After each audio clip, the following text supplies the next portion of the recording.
muted, so if you could let me know that you could hear me now, that would be great. And let me know that everything is working fine. That would be much appreciated after our false start that we had first time around. But we should all be good to go. Now let me just tweet out the new link after a false start.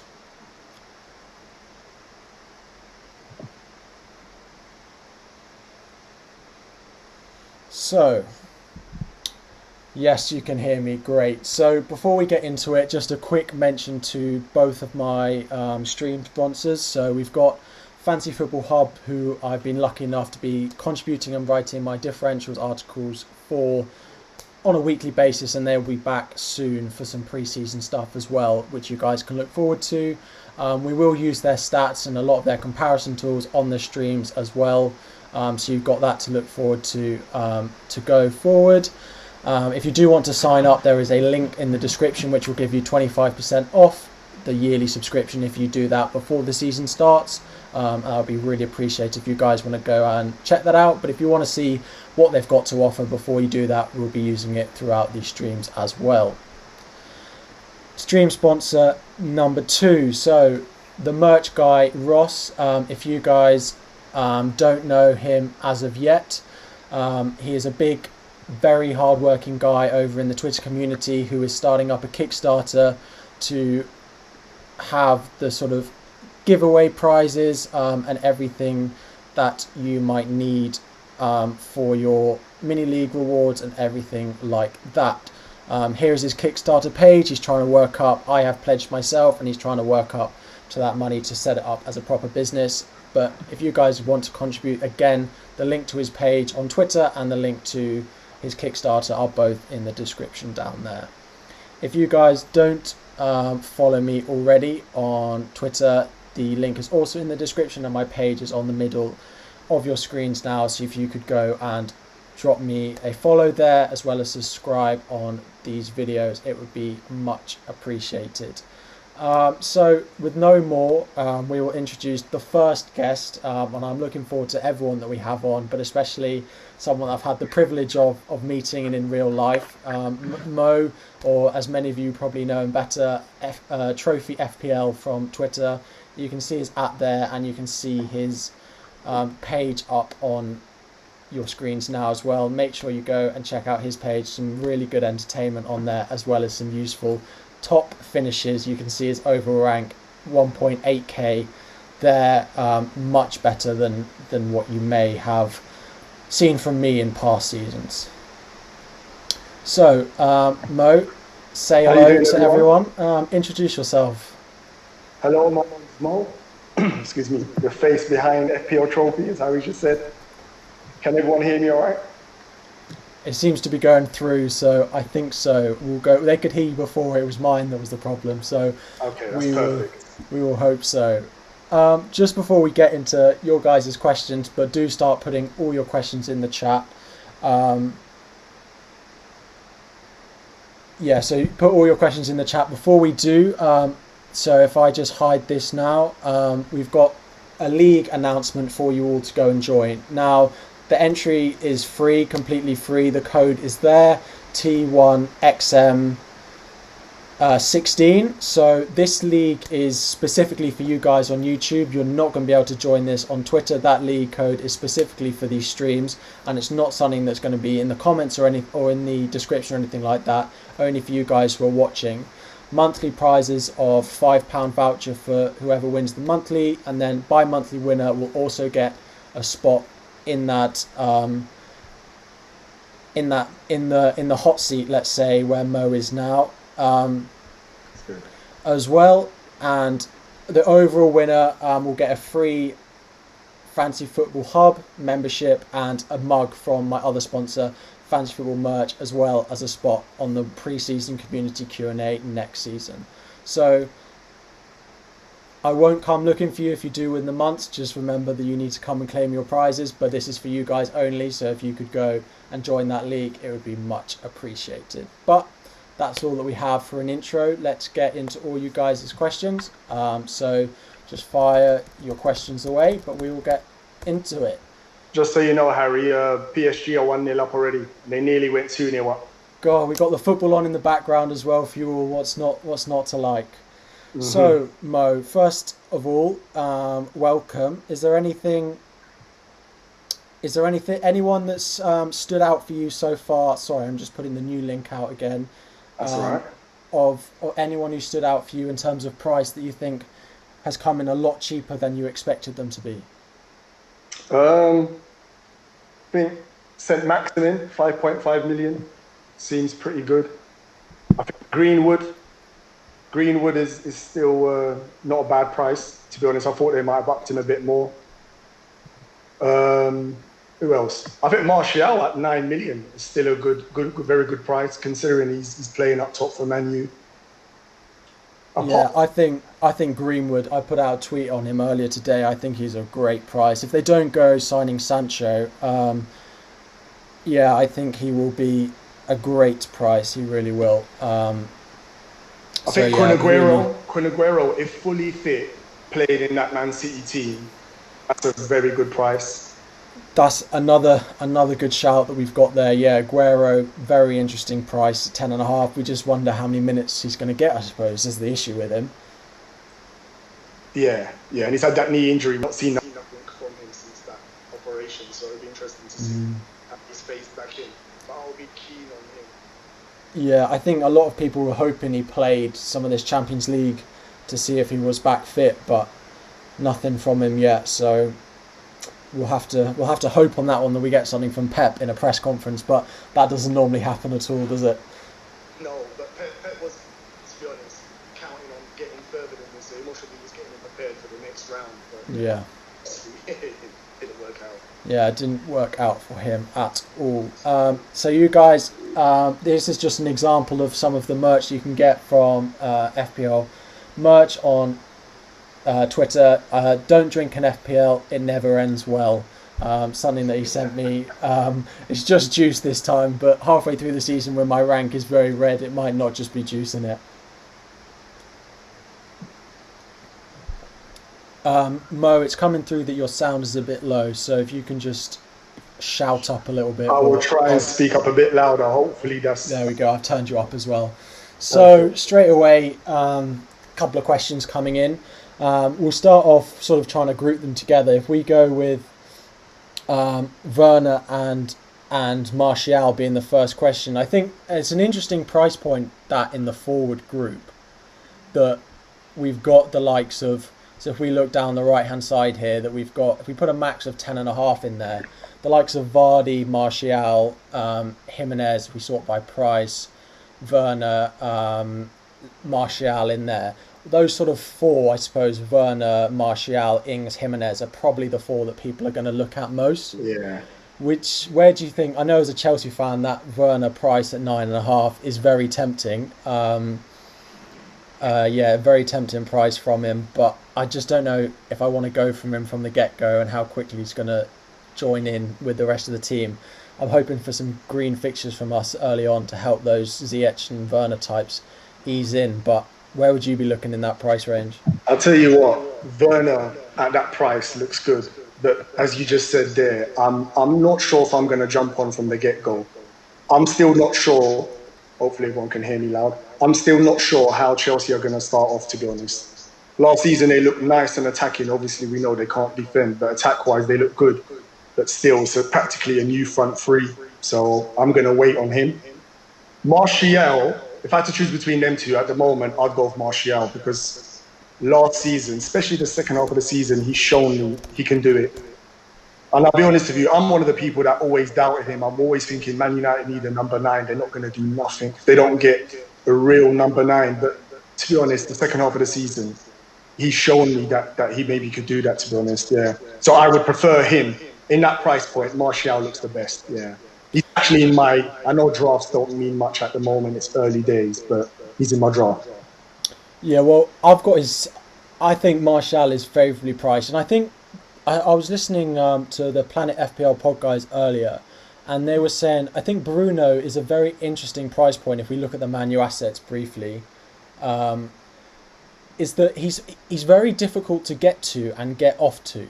at 10.5 in that midfield bracket, you either spending you need 1 million in the bank to go up to the likes of De Bruyne and Sterling, or you need a mil. You're then quite a big downgrade to the likes of Son. So for me, it's quite a difficult one to pick early on, because you know if you're going to get rid of him, you're going to have to do a downgrade.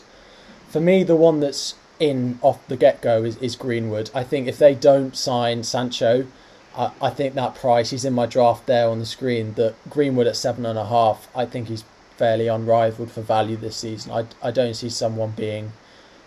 I reckon he's a player who's going to start in my team and be there a long time. The only issue is when Champions League starts, whether his minutes are slightly reduced.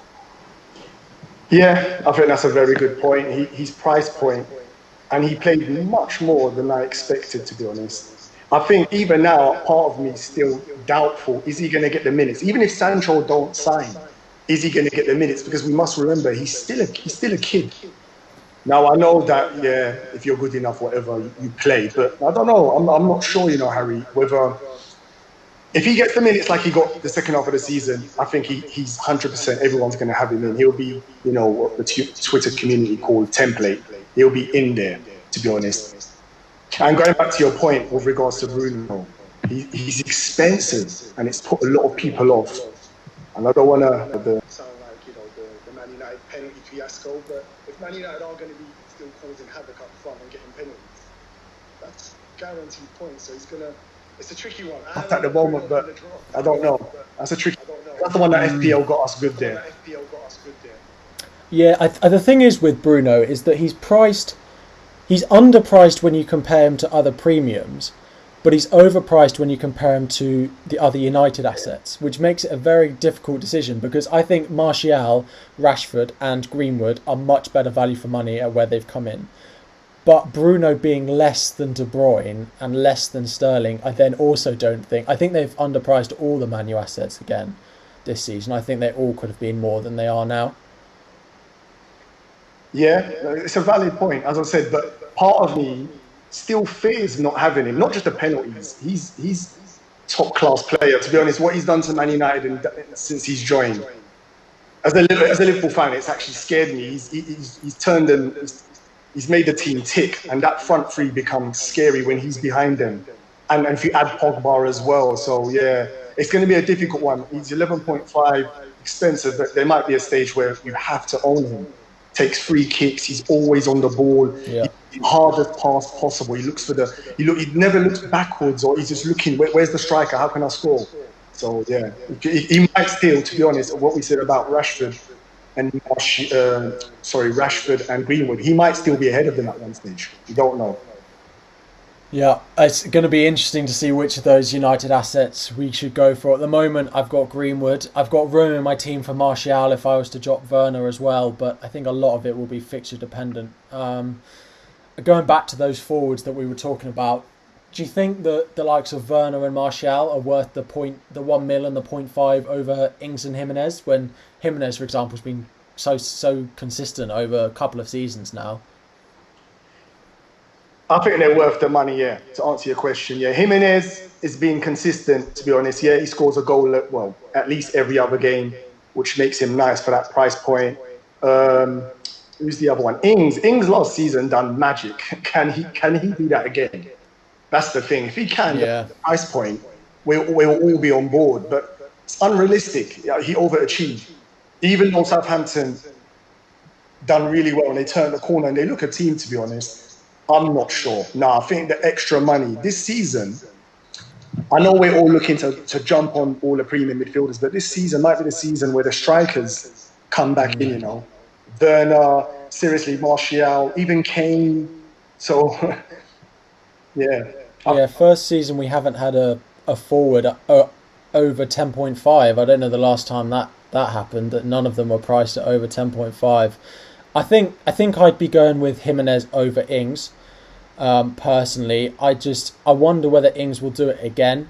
I know with Jimenez that he's going to score probably 15 goals and get 5 assists. It's quite likely he's going to be in and around that range. So I'm fairly confident that if I had him at that sort of level, then I'd be happy enough with him. I think Kane is an interesting one at just 10.5. He could, he's probably going to score if he stays fit the whole season. He's going to score 20 goals, isn't he? Like from the way he plays and just how involved he is for Spurs. A 20-goal season for Harry Kane at 10.5. It's not a bad price, but we've got to see it from him first, I suppose. I think with Harry Kane, he eliminates this rotation problem that we, as FPL managers, it's our nemesis. We all hate it. He plays 90 minutes every game, zero headache. So that alone, I know it's like cliche, but that alone is worth something. One position you don't have to worry about. Oh my God, is he starting? No, he plays every minute. He's a machine like that, to be honest, unless his legs completely busted. Very few players like that. I suppose you could put Bruno in that bracket as well at the moment. That if you're looking for solid starts, then Kane and Bruno should potentially be in your teams then. Or would Bruno? No, he won't get rolled. I was about to say, it was because the end of the season, Man United were pushing super hard to get top, and they achieved it. I was about to say, to be honest, would he be more rotation when Man United start the season because they don't have to, go off like a train? I don't know. Yeah, no, I agree. I think a couple of guys in the chat are saying, if Douglas Costa signs for United, if Sancho signs, I think Greenwood is the good pick, signing dependent. If there's no signings, then he will be first choice right wing, and then he's pretty unrivaled for price. Looking down there, a few other questions that you guys have got. I'll answer briefly myself, and you can put your 2 pence in. But on Chelsea, will Ziyech start? I think he will, and I actually think at 8 mil he's a nice price, definitely a price that's worth considering, because he's likely to start out on that right wing where we used to have Willian, and Willian's not there anymore. So I think he'll start out there. He's been at the club the longest, I think, out of any of our new signings. So I don't see any reason why he won't start, especially at the beginning of the season when Pulisic is not going to be fit. So yeah, I think Ziyech is a nice gamble price. He's priced low enough that you can have him as your sort of differential that a lot of people like to have, one or two of at the start of the season. I'm in agreement with you. I think even if Pulisic is fit, I think Ziyech's brought in for that right wing. Yeah. So that's why it softens the blow of Willian going. He's still a class player. I think Ziyech starts. You would know more than you being obviously a Chelsea fan. I'm intrigued to see that front four. What is it going to be? What is the implications? Obviously for that amount of money and his pedigree, clearly he's number 9. But does Frank Lampard still do that 70th minute change for Abraham and Giroud if they're still there? Yeah. What's the other one? If Havertz joins, what happens there? So with Chelsea, there's still a building process. So I'm not sure what's going on there. Werner, Ziyech, okay, they're straight into the 11. If Pulisic is fit, is that the front 3? Is it going to be a 3 in the middle, or is it a 2 and a 1? I'm still not sure, to be honest. I'll wait and see with Chelsea. I think if it looks like the Havertz talk. It says your volume's just dropped off slightly. I don't know if it's where the mic is, but sorry, I don't know if it's the Havertz talk has gone quite quiet recently. But if he doesn't sign, then I expect it to be Mount at cam, and then you've got Pulisic, Werner, Ziyech as the front 3. I really expect that's how we're going to line up. It's unfortunate for both Giroud and Tammy, who will both be sat on the bench, but that's the way I expect it to go. But do you think Harry's gonna rotate them? The up or no? They don't play unless it's FA Cup or Carling or whatever it is. I don't think they don't play unless it's necessary. I think we'll bring a striker on at 65 minutes every game like we did last season. That won't change. So which is a slight concern for Werner. Yeah. That he will be taken off for Giroud probably 70 minutes in on every game. It's worth considering it. We've done it last season. There's no reason why we won't do it again. That would lower the appeal. That would lower the appeal big time. That would lower the appeal for me, Harry. Yeah, definitely. Which is why I think he's probably not worth the mil over Pulisic and the million over Ziyech, because I think our rotation in the wide areas is less than we've got through the middle. Yeah, that's fair. So what else have we got going? I think a couple of guys are talking about a premium midfielder that we haven't spoken about, who plays almost every minute in Aubameyang, and whether that 12 mil price point has it put you off? No, for me, to be honest, I know it's early days in drafts. I'll say it again. He's in my draft at the moment. I like him. I think Aubameyang, for what he's doing, to be honest, he's been banging in goals for like the last 3 seasons in this suspect Arsenal team. And Arteta looks like he's making them better. Yeah. Everything I'll say with Aubameyang, I'm interested. I don't like when he plays in the 4-3-3. I think he does that left position. He comes up a bit too far back. In the 3-4-3 with Tierney, who's got the legs, I like Aubameyang. Honestly, he can play in that cheap position where he's in between. He doesn't have to run back to the corner flag, left back, the doggies. No, he stays in between and then he just gets, for me, he's in my team. Yeah, well, I had that final day of the season on my free hit. I had Aubameyang and Tierney both in there, so had a fair few points. If anyone remembers, they both did quite well. I think 12 million. It just seems like a bit of a stretch for me. I know that they're only going to get better, and he's only going to be the most involved out of any of the Arsenal players. But 12 mil being more than the same as Salah, more than De Bruyne, it's a tough one because I don't trust Aubameyang enough to put the armband on him. So then he's one of those players that I feel that, you know, you put him in your team and then you sort of leave him there. He'll score when you don't expect him to, and blank when you expect him to. So I don't trust him enough to captain him. But then why am I spending 12 mil if I'm not going to captain him? I hear you, but when you look at his stats though, Harry, maybe, I don't know, when you look at his stats, he's matched the big boys, Salah, Mane or Kun. He's been up for Golden Boot. He's a machine that, from that perspective, to be honest. And I think if Arteta improves the team so they're a bit more solid, because obviously if your defense is solid, the attackers feel a bit at ease, they can concentrate just on banging in the goals.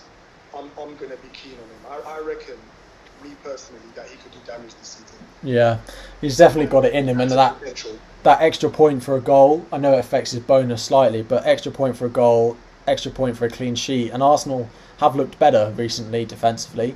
So those clean sheets, you know, an extra 10 points this season from clean sheets potentially. It's nothing to sniff at, but a few of the Arsenal fans in the chat are not very pleased about how we're talking about suspect Arsenal. So we better move on. I'm not saying, I said previously, to be honest, they're suspect defensively. Since then, they can't be that bad. They beat your boys, Harry. So yeah, they did. They can't be that bad, and they took out City and they took out Liverpool near the end of the season. Yeah, they're not bad. So just, you know, and City in the cup. Yeah, so in the league, they're not that bad. Yeah, so yeah, they've definitely got it in them.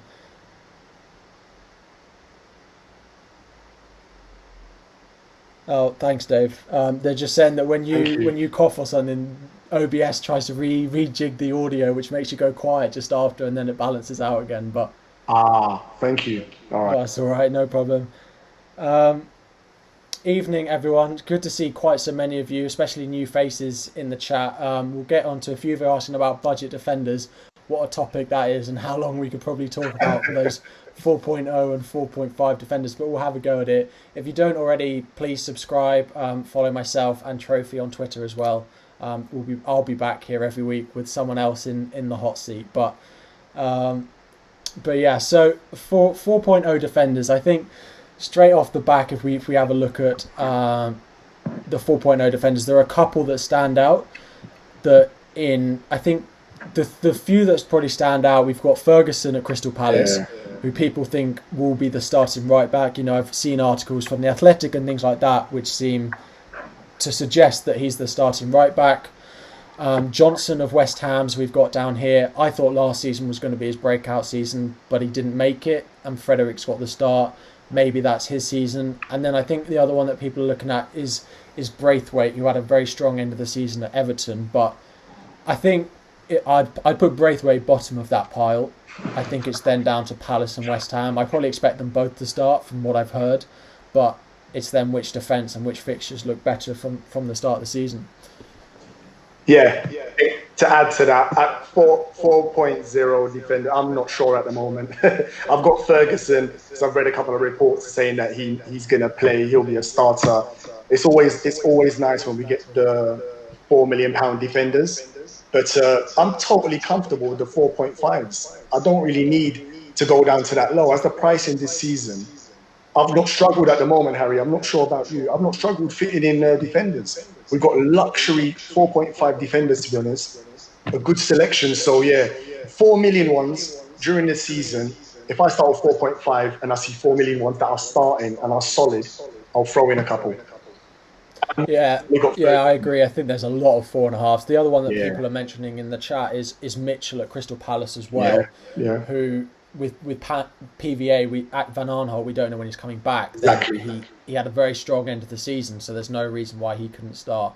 But I think if you've got looking at the way my team's set up, so we've got I plan on playing a 4-4-2, rotating with a 3-5-2. So what I've got is Robertson and Trent starting every week at the moment, and then in midfield we've got Salah, De Bruyne, Greenwood starting every week, and then we've got Werner and Jimenez starting every week. So what that leaves me with is in the moment Vinagre, Taylor, Ferguson, and then Souček and Saint Maximin to rotate three positions between the five of them. I think there are a lot of 4.5 defenders which we could go at. I've got the Wolves and the Burnley coverage at the moment. That sounds. I think is Wolves and Burnley for me are the standout defences that you can get a 4.5 defender from. I don't know if you disagree, but I think those two will keep the most clean sheets out of the teams you can get a 4.5 defender from. 100%. I think I'm in agreement, and I expect to see a big turn up for them players you just mentioned, to be honest. I don't know if you want me to say, like you, I've got a defence at the moment of Trent, Peters from Burnley, Vinagre, I hope I pronounced that correct, from Wolves, and Luke Shaw from Man United. Unlike you, I haven't gone for the double Liverpool at the moment. I thought I'd spread the load. The start of the season, I like to. It's a bit less aggressive, more safer potentially to spread it. So that's the defence I've got at the moment with Ferguson as well on the bench.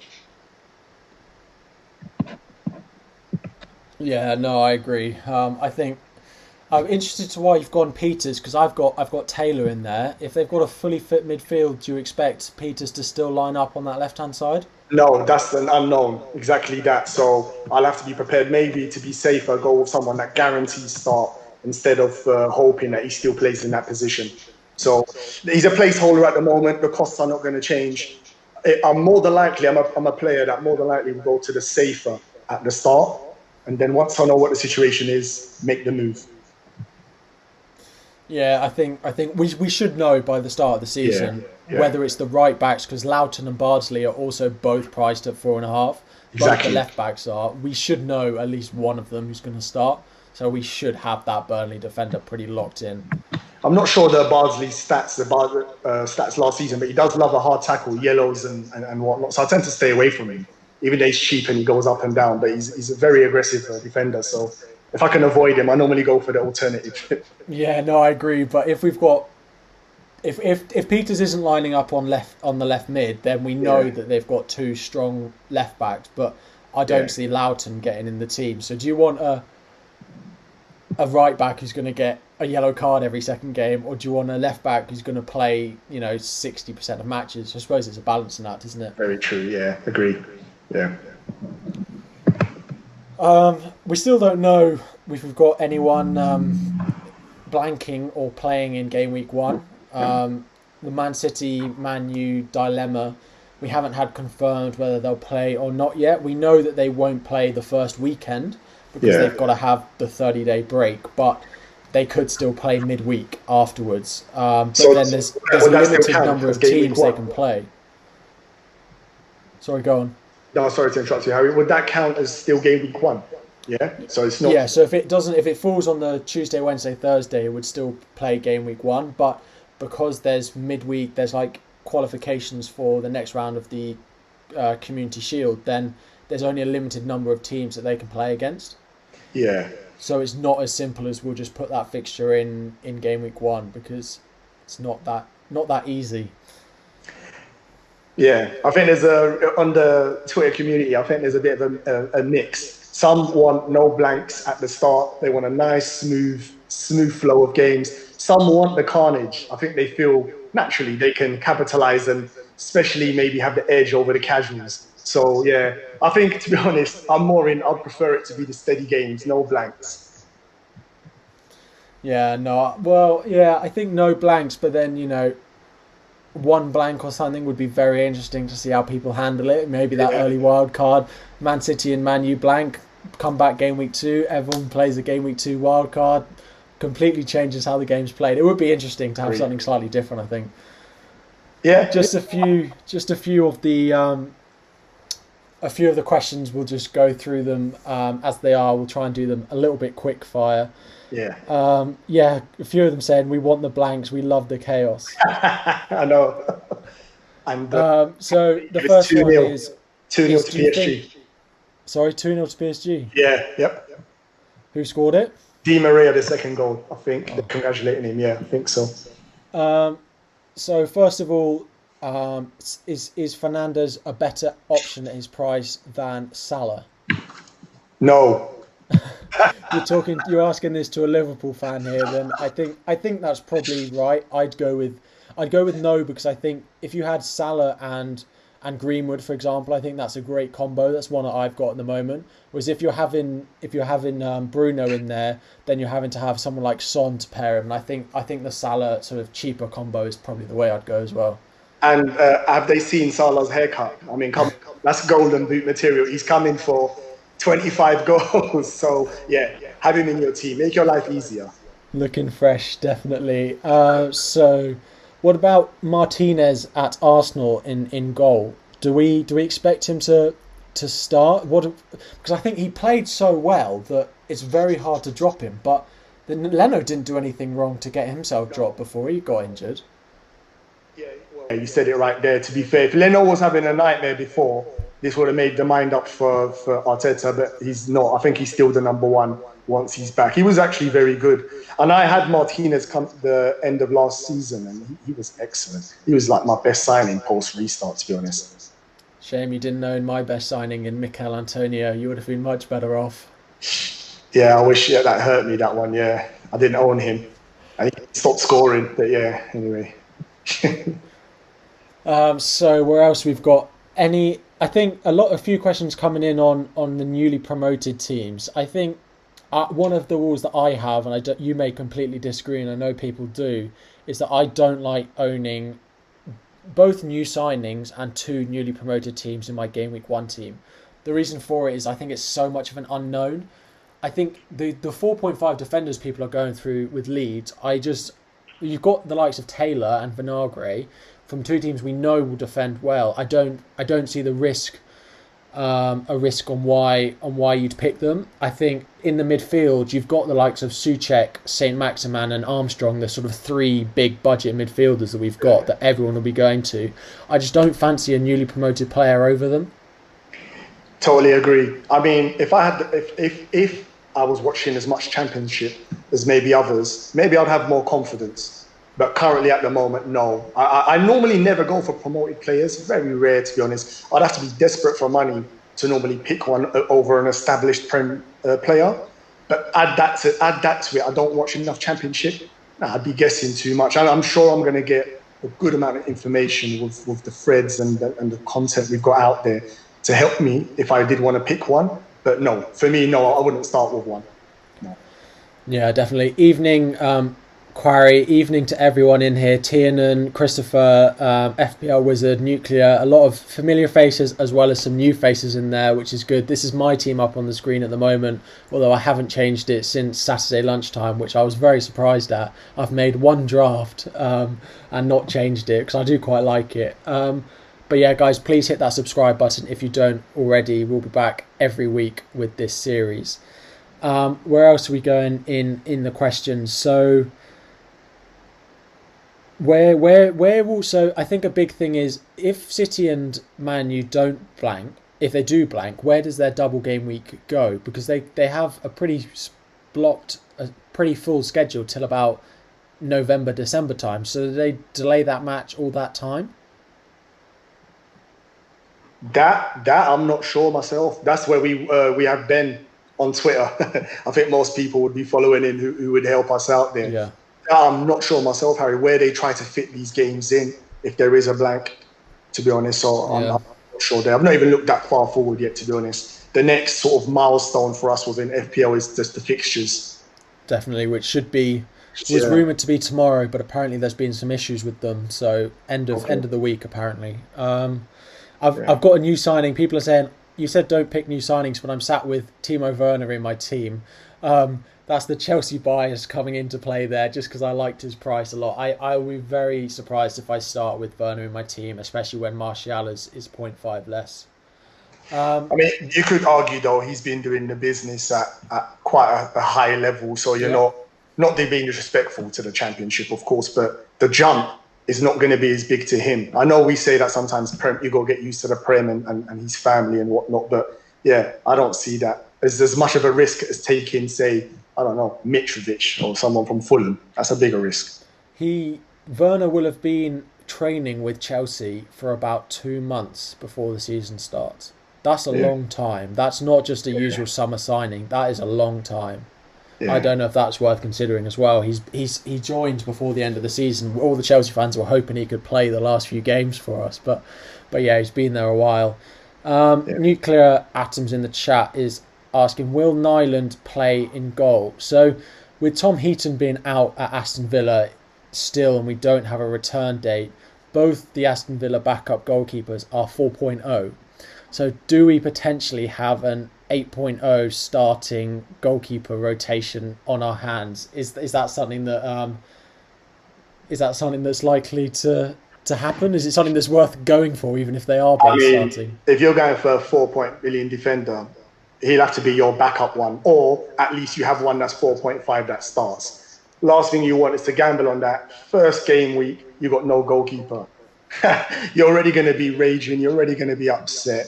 I wouldn't do that now, especially when you've got 4.5 that's 100% starting. It don't, that is so aggressive from game week one. I mean, yeah, some play like that. I wouldn't. I'd have him as a four, as the Yeah. alternative, but to start with him as my main goalkeeper to pinch that 0.5, yeah, that's extreme. I won't resort to that. No. No, I think that is a bit extreme. But if we're saying then, okay, spend the extra point five. Have you had a much look at the goalkeepers this season? Have you found anyone that takes your fancy? Goalkeepers is the one play. No, not really. Goalkeepers at the moment. I'm on Brighton Ryan. To be honest, if there's someone at 5 million that looks like they're gonna go on a run. Similar to like what Pope's five. Is Pope 5.5? Yeah. They made him a bit more. If he was five or another like Lloris, maybe for Spurs, that would have been sweet. But no, I don't see myself spending more than 4.5.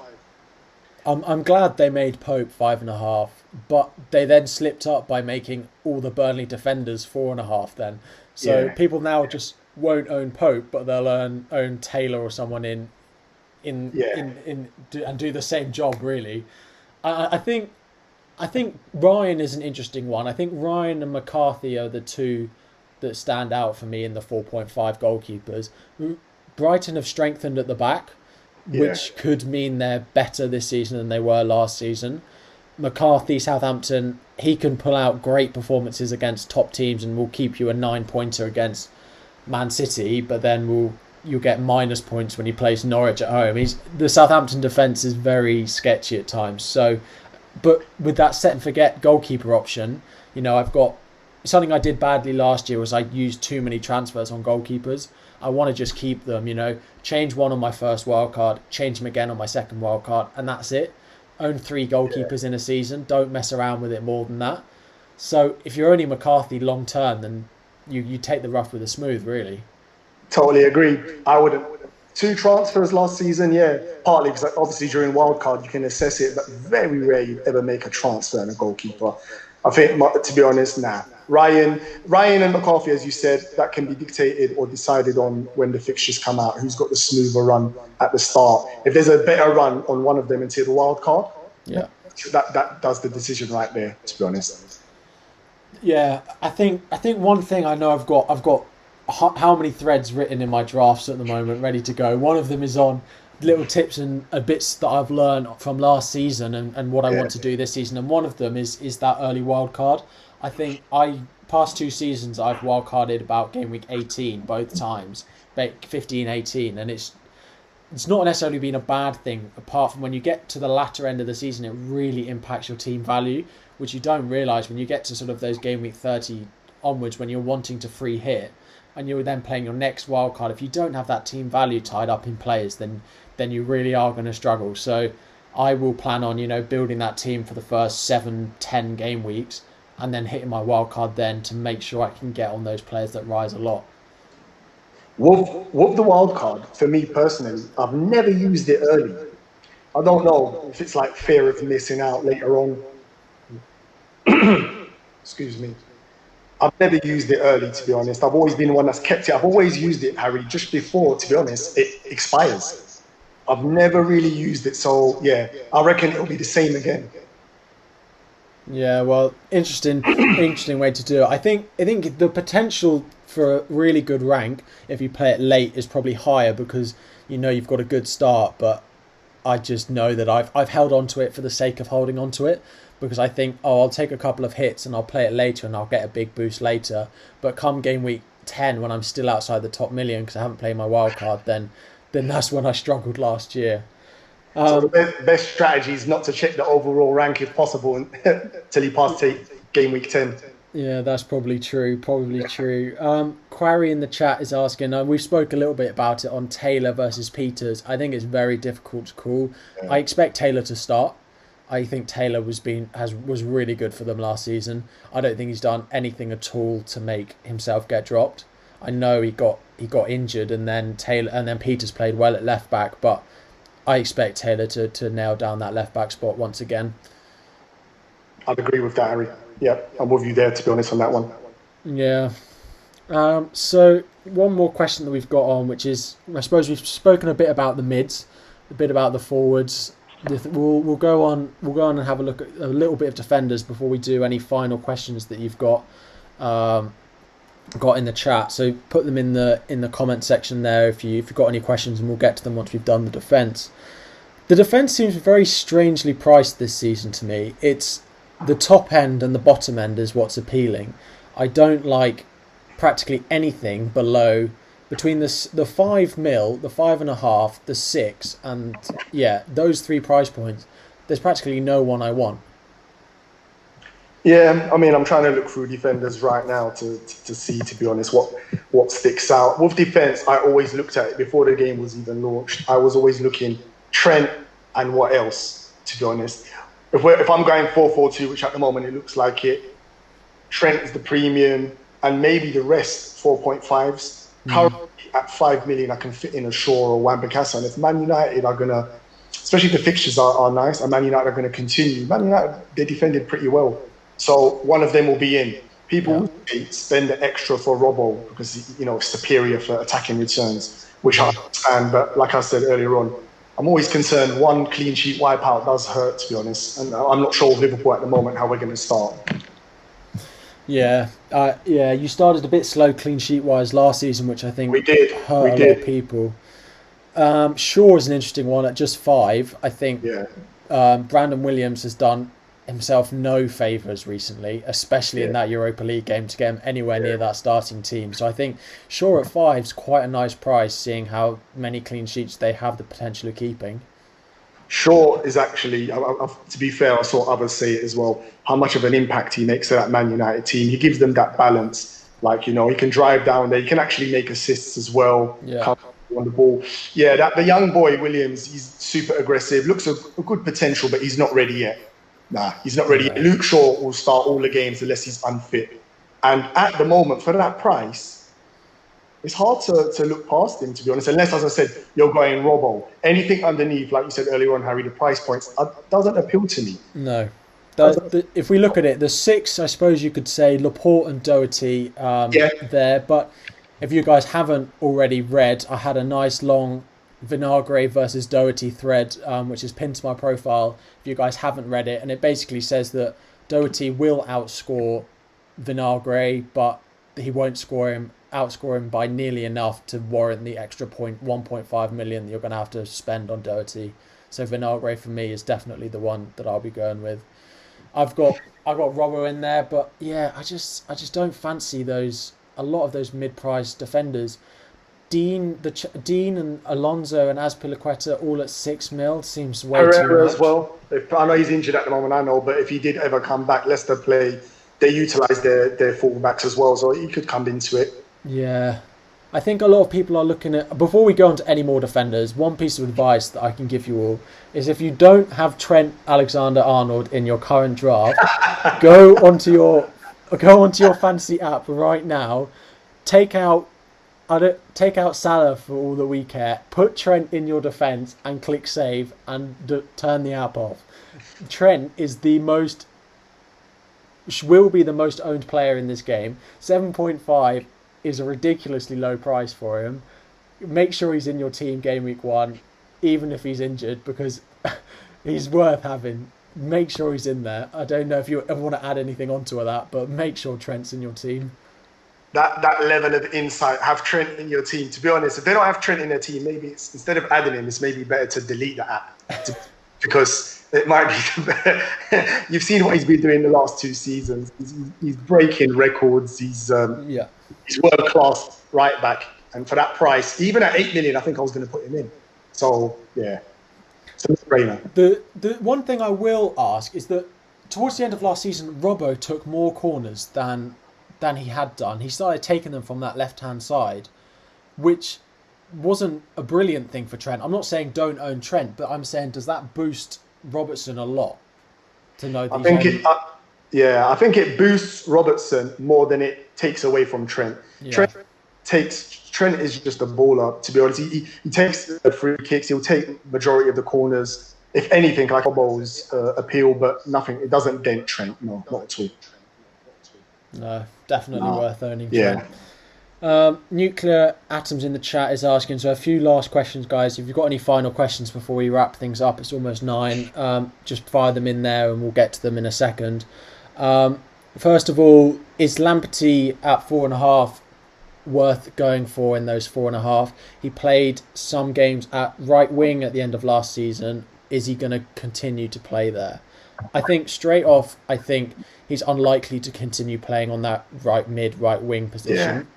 He could start at right back, but I think that was a lot of filler on injuries and players out of form that they won't want to go into the new season with Lamptey on the right wing. Playing him at right back is another question, but I fancy the likes of Taylor and Wolves and Burnley defensively over Brighton at the beginning of the season.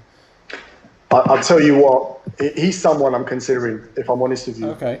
Yeah, he's in that bracket, even regardless if he's right wing or right back. To be honest, he's got the legs that fill that position. He's comfortable. He'll make up the ground. So he's someone, he played really well come the end of the season, to be honest. He's got good pedigree. I'm going to keep an eye on him. Yeah, definitely. He was a Chelsea youngster, so I've seen him play enough that he's definitely got a lot to offer. Yeah. Next one. So thoughts on Souček? I think if you've got a 4.5 defender in your team, try and find that 0.5. He is one of the best value players in this game this season. He will, if anyone remembers what Fellaini was like under David Moyes at Everton, crop out Fellaini and put Souček in that position. Souček has been brought in under Moyes to do a very similar role, I think.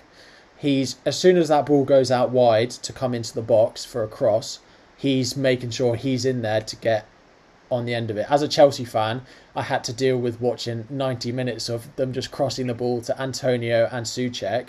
And from what I watched after, the pair of them are a nightmare to defend against. The pair of them are a great duo that I think he will probably score. He'll probably get, I'd imagine, 10 attacking returns next season if he's doing a Fellaini role. 6 goals, maybe a couple of assists, maybe 10's a push. But at 5 million, you can't really sniff at that. I'll agree with you there again, Harry. I think he looks, to be honest, he's priced pretty cheap. And the way he ended last season, he's definitely on the watch list. I haven't currently got him in at the moment. I went with St. Maximin, like I said earlier. But at that price, and it depends on West Ham, what West Ham's going to turn up. End of the season, they turned it around and managed to survive. Are they going to start the season rubbish, or are they going to push on? Now they've survived, are they going to push on? I'm not sure. If they look like they're a team that's struggling, I possibly would still avoid him. I know you're going to think, wow, even at that price, but yeah, I would. Yeah, I think I wouldn't want to be starting him every week, but in the way that my team lines up, I've got a good rotation of 5 players into 3 positions where it means having him. I think if we look at sort of the cheap, just briefly, those cheap mids, it's Armstrong at Southampton, St. Maximin at Newcastle, and then Souček at West Ham are the 3 that you're picking from, really. I don't see anyone else. I'm trying to look now, to be honest. Aaron Moy at Brighton's 5.5, but... So are we basically the legend from last season, Lundstrom, is he out now? Because he's a mid and he's 5.5. And he's unlikely to play every week, so yeah. I'm trying to think. Traore right now, 6.5 mid. 6.5, yeah. If we have to just look down the list here, that we've got a couple of the Fulham guys, but yeah, it's really those 3, isn't it? Redmond at 6.5 million, showed glimpses last season. But would you have him over Armstrong at 5.5? Yeah, no. So I think it's, those 3 are definitely the ones that we want to be going with. Yeah, I'd agree with that. Yeah, that price range, yeah. Right, just the final few things before we wrap it up and we go through the mini league as well, which you guys might not have seen at the beginning. Which premium mids? So if we go with the, if we can only, I suppose there are a lot of premium mids in this game. So we've got Bruno, Salah, Mane, De Bruyne, and Sterling. Where do your priorities lie in that? This is, to be honest, I think this is the key question this season. Everyone's going to be in the same. I think everyone's going to be comfortable with keeper, defense, and up top. In midfield, what do you do? So me currently, Salah is non-negotiable. After that, Aubameyang and De Bruyne are in. But I would be scared of Sterling. Sterling last season really hurt me. Come the end of the season, like literally destroyed my rank, to be honest. But so to answer your question, I'm going to have to get to a position where I might have to be flexible and prepared to rotate or move with one. Yeah. I've got are Aubameyang, Salah, and De Bruyne. That's the 3 at the moment I like the look of them to start with. Yeah, I think one of those Liverpool and one of the City guys is a good way to start the season. It's a solid, they'll tick along. I suppose it's just which. I think the Liverpool decision is much easier than the Man City decision. The Sterling De Bruyne is harder to choose than the Salah Mane. For me, Salah, if Mane had been 11.5, then we have a decision to make, but at the same price, it's straight in with Salah. 100%. Mane's, we know he's top class, and Salah, there's no, so explosive. If you don't own him, watching Liverpool play will be difficult for you, to be honest. Yeah, I could easily. I'm not comfortable at the moment. As I said, I haven't got Bruno. I didn't mention him. I spoke about the rotation between KDB. Yeah. But Bruno as well. Doesn't matter. He's like 11.5 million. He could become just as essential as them guys we're talking about. He's already shown in 6 months. Yeah. He matched these scores. So I don't know what to do. As we just said, that's the burning question, and hopefully, which makes it an interesting game for us this season. Yeah, definitely. Well, we'll see what happens there. I think a lot will change when the fixtures come out and we start seeing a little bit of form. But for me, Salah, De Bruyne are the ones to start with. Final question that we've got. Are there any players that we can see, obviously, are playing positively out of position? So defenders playing mids playing up front. I don't think there are this season. I think Lamperty potentially, but we don't know that nearly well enough. I suppose you've got all those. Aubameyang could easily be that player. Yeah. He could end up playing up front. I don't think Lacazette sets the world alight when he starts. So now they've got Willian. Could it be Willian, Aubameyang, Pepe? Could we have Aubameyang playing through the middle again? I think he's probably the closest we've got. But no one that we know for sure, like we had Lundstrom last year, that's going to be a defender playing in midfield, for example. I don't think we've got that. Yeah, I can't think of anyone. Me personally, to be honest. No. Yeah. I'm sure one will pop up. There will be one that pops up, but at the moment I can't think of it. Right, well, I think that's all we had time for this week. We will be joined by another guest next week. I will be revealing who that is in a couple of days. Thank you, Mo FPL Trophy, for joining me. If you guys don't already, please go and check out his page there, shown on the left-hand side.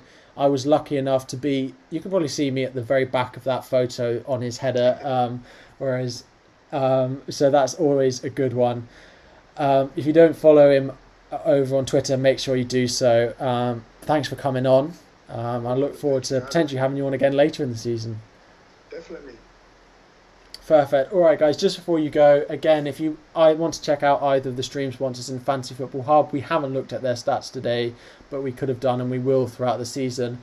And FPL merch. The links are in the description. And finally, for you guys, anyone who hasn't already, here is the details for the mini league. That we've got the code there. The prize is a monthly prize for you all, a bi-monthly prize for a spot in the hot seat.